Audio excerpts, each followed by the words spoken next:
Merchant navy. বন্ধুরা, কথাটি নিশ্চয়ই আপনারা অনেকেই শুনেছেন, কিন্তু এই মার্চেন্ট নেভি হতে গেলে কি কি করতে হয়, কিভাবে আপনি মার্চেন্ট নেভিতে যেতে পারবেন। যদি আপনার মার্চেন্ট নেভিতে যাওয়ার ইচ্ছা থাকে, তাহলে আজকে মার্চেন্ট নেভি সম্পর্কে সম্পূর্ণ ডিটেলস আমি আপনাদের জানাবো। এই ভিডিওটিতে দেখতে থাকুন, সম্পূর্ণ আলোচনা করব। কি কি কোর্স করতে হয়, যোগ্যতা কি লাগে, এছাড়াও কিভাবে জব পাওয়া যায়, সম্পূর্ণ কিছু আজকের এই ভিডিওটিতে আলোচনা করব। তো বন্ধুরা, চলুন শুরু করা যাক। Welcome to Bengal learners. Bengal লার্নার্সে আপনাদের সবাইকে স্বাগত জানাই। তো চলুন আজকে আমরা মার্চেন্ট নেভি সম্পর্কে জেনে নিই যে কিভাবে আপনি মার্চেন্ট নেভিতে যেতে পারবেন। প্রথমেই যেটা আপনার জেনে রাখা দরকার সেটা হচ্ছে মার্চেন্ট নেভি আসলে কি। মার্চেন্ট নেভি অন্য কিছু না, এটি নেভিরই একটি পার্ট, কিন্তু এক্ষেত্রে আমরা ব্যবসা বাণিজ্যের ক্ষেত্রে এটা ইউজ করি। ঠিক আছে, মার্চেন্ট নেভি এটা ব্যবসা বাণিজ্যের ক্ষেত্রে ইউজ হয়, অর্থাৎ এক দেশ থেকে অন্য দেশে মাল পরিবহনের জন্য যে পণ্যবাহী যে জাহাজগুলো হয়, সেক্ষেত্রে এই মার্চেন্ট নেভি কথাটা ইউজ হয়। ঠিক আছে, কি কি ধরনের পণ্য না, যেমন ধরুন পেট্রোলিয়াম হয়ে গেল। আচ্ছা, আপনারা জাহাজে দেখবেন যে বড় বড় ট্রলার আসে, ঠিক আছে।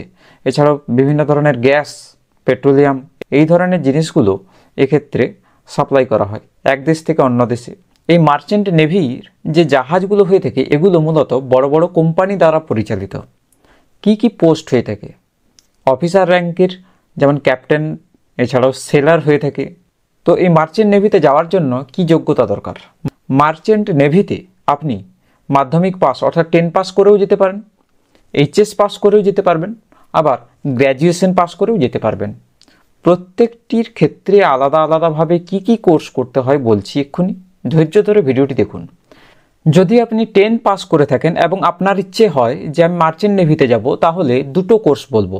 একটি হচ্ছে সিসিএমসি কোর্স, আর একটি হচ্ছে জিপি রেটিং কোর্স। এই দুটো কোর্স করে আপনি মার্চেন্ট নেভিতে অ্যাজ এ কুক কাজ করতে পারেন। এছাড়াও এইচএসের পরে, এইচএসে আপনার সায়েন্স স্ট্রিম হতে হবে, ঠিক আছে।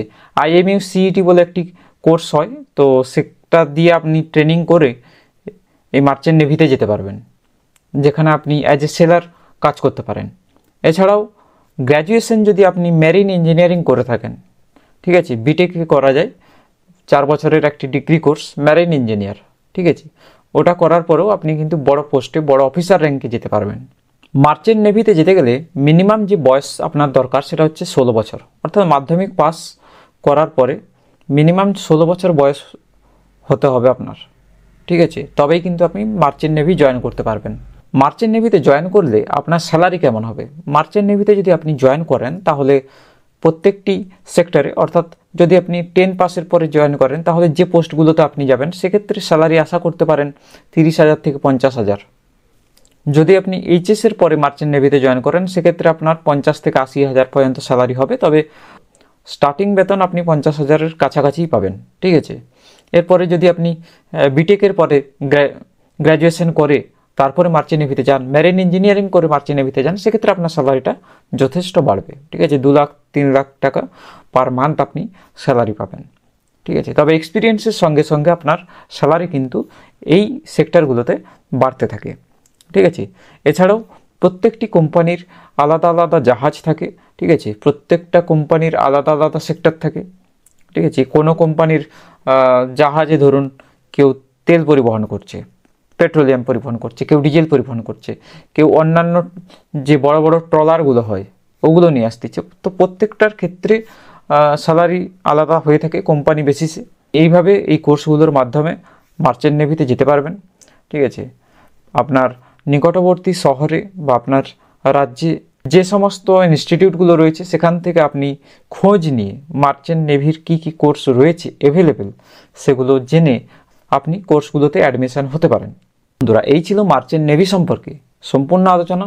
যদি আপনাদের এই ভিডিওটি ভালো লাগে, তাহলে অবশ্যই ভিডিওটিতে একটি লাইক করুন এবং বন্ধুদের সঙ্গে শেয়ার করুন। চ্যানেলে যদি আপনি প্রথম এসেছেন, তাহলে অবশ্যই চ্যানেলটিকে সাবস্ক্রাইব করে বেল আইকনটিতে প্রেস করে দিন, যাতে আমার নতুন ভিডিওর নোটিফিকেশান আপনার মিস না হয়, ঠিক আছে। তো বন্ধুরা, আজকের মতো এখানেই ভিডিওটি শেষ করলাম। দেখা হচ্ছে পরের ভিডিওটিতে।